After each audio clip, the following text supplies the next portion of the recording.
Good morning everyone. সকাল সকাল ঘুম থেকে উঠে গেছি, একদম রেইনি ওয়েদার। তো আজকে যে বৃহস্পতিবার, আর আজকে আমাদের বাড়িতে হচ্ছে চিকেন। তো চলো তোমাদের সাথে একটু চিকেন রান্নাটাই শেয়ার করে দিই। হ্যাঁ, জানি সবাই আজকাল রান্না করতে পারে, কিন্তু আমি আমার পদ্ধতিতে যেইভাবে ঘরোয়া পদ্ধতিতে রান্না করি সেইটুকুনি তোমাদের সাথে শেয়ার করি। তো চলো দেখতে থাকো যে কীরকম আমি রান্না করি, কীভাবে কী না করি সব কিছুই তোমাদের সাথে শেয়ার করে দিচ্ছি। আর দেখো, আমার শর্ট ভিডিওর সাথে আমি বড় ভিডিওও দিচ্ছি। তো প্লিজ বন্ধুরা, আমার শর্ট ভিডিওর সাথে বড় ভিডিওগুলোও দেখো, আমার মনে হয় তোমাদের নিশ্চয়ই ভালো লাগবে। তো চলো দেখতে থাকো সারাদিন কী কী করি, কী কী না করি সব কিছুই তোমাদের সাথে শেয়ার করি। যে দেখো, চিকেনগুলোকে কিন্তু ধুয়ে টক দই, সর্ষের তেল আর নুন আর হলুদ দিয়ে ভালো করে 1 ঘন্টা মতো ম্যারিনেট করে রেখেছিলাম।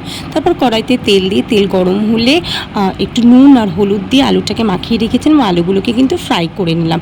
এরপর দেখো, ওই তেলের মধ্যে কিন্তু আমি পেঁয়াজ কুচি আর টমেটো দিয়েছি অল্প, দিয়ে ভালো করে লাল লাল করে ভাজা ভাজা করে নিয়েছিলাম।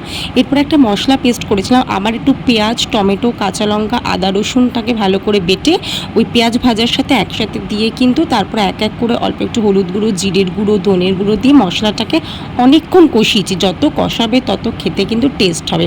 তারপর দেখো, এখানে আমি কিন্তু কোনো রকম জল দিইনি, যেহেতু দই দিয়ে মাখিয়েছিলাম। ম্যারিনেট করা চিকেনটার মধ্যে দিলাম, আর দই থেকেই কিন্তু জল বেরিয়েছে।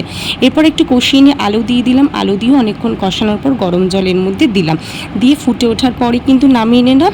নামানোর আগে কিন্তু একটুখানি গরম মশলা দিয়েছি। এই রেসিপিটা কেমন লাগলো অবশ্যই জানাবো। আমি আমার টিফিনটা খেয়ে নিই, 1 গ্লাস ছাতু, রোজকারি খাবার। চলো তারপরে দেখতে থাকো কী কী সারাদিন করবো, সবই তোমাদের সাথে শেয়ার করবো। মোটামুটি কমপ্লিট। চলো, মাংসর সাথে সাথে কিন্তু আজকে আরেকটা নতুন রেসিপিও তোমাদের সাথে শেয়ার করে দিচ্ছি। এটা স্টার্ট হওয়ার পর আমার মনে পড়েছে। তো দেখতে দেখতে লাউ শাকের তরকারি হয়েছে, তো সেই জন্য পাতাগুলোকে আমি ভাপিয়ে নিয়েছি। নিয়ে দেখো, মিক্সিতে পাতা আর একটু কাঁচা লঙ্কাকে পেস্ট করে নিয়েছি।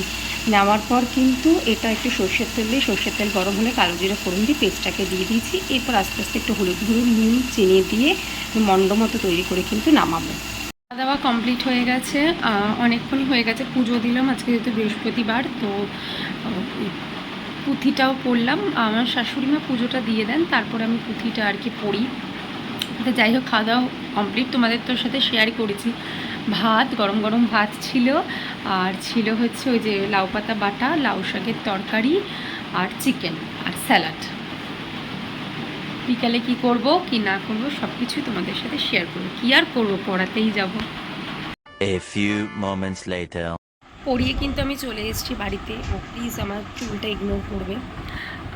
তো অনেকক্ষণই চলে এসেছি, খাওয়া দাওয়াও সেরে নিয়েছি। রুটি আর চিকেন আর অল্প একটু শাকের তরকারি ছিল, তো সেটা দিয়ে আর একটু শশা কেটে নিয়েছি। ব্যাস, আমাদের কিন্তু খাওয়া দাওয়া কমপ্লিট।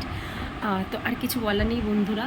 যদি ভিডিওটা ভালো লেগে থাকে তো প্লিজ একটা লাইক, শেয়ার অ্যান্ড সাবস্ক্রাইব করে দেবে। এখন আমার চ্যানেলটা যারা লাইক, শেয়ার, সাবস্ক্রাইব করোনি, তাড়াতাড়ি চ্যানেলটাকে সাবস্ক্রাইব করে নিও নিত্য নতুন রোজকার ভিডিও দেখার জন্য।